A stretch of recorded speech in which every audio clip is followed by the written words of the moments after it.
Hello, good afternoon, welcome to Morgan's Talk. Today I'm going to be discussing the pressing issue of pornography. Yes, it is a very uncomfortable topic to talk about and likes to be kept on the down low. My goal here is not to persuade you or to change your mind.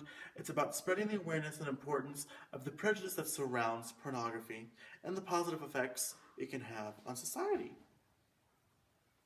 So let's get into it. Let's talk about sex. Pornography is commonly associated with sex, a titillating form of entertainment to relieve that unwanted stress. And you know exactly what I mean by that.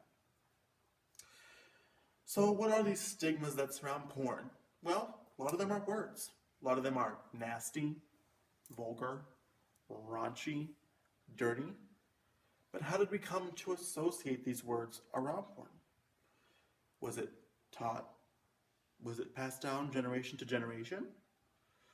Or was it our lack of understanding of some of the positive effects that porn can have and what porn actually is?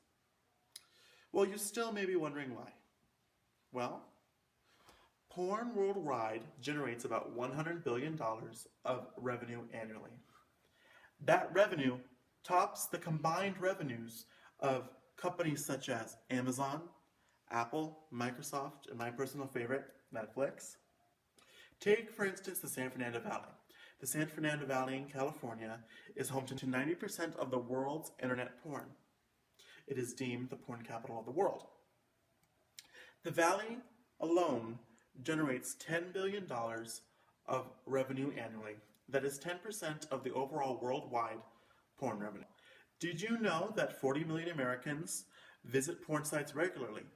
Did you know that $3,000 are spent every day on porn subscriptions here in the US? Did you know that every day 68 million internet searches contain the word porn and sex? So with all of these people watching porn, looking at porn, reading about it, why does no one talk about it? In the US alone, only 40% of federal schools require sex ed to graduate. That leaves the other 60% to turn to other means to learn about sex ed.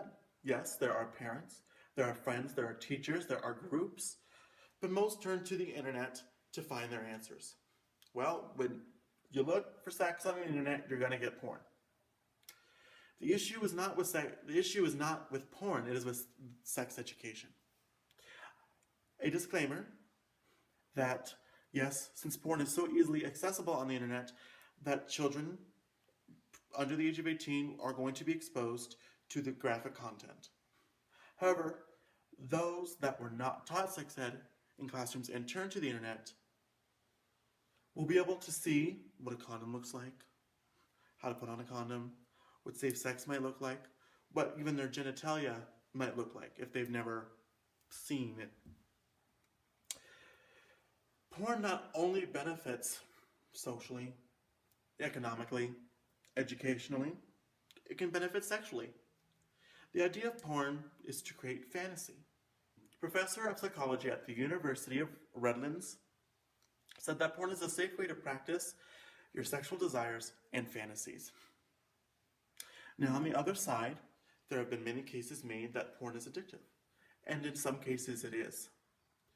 A study was done at the University of Utah by Michael Tuig, who did a study about watching consistent porn causing damage on a mental state.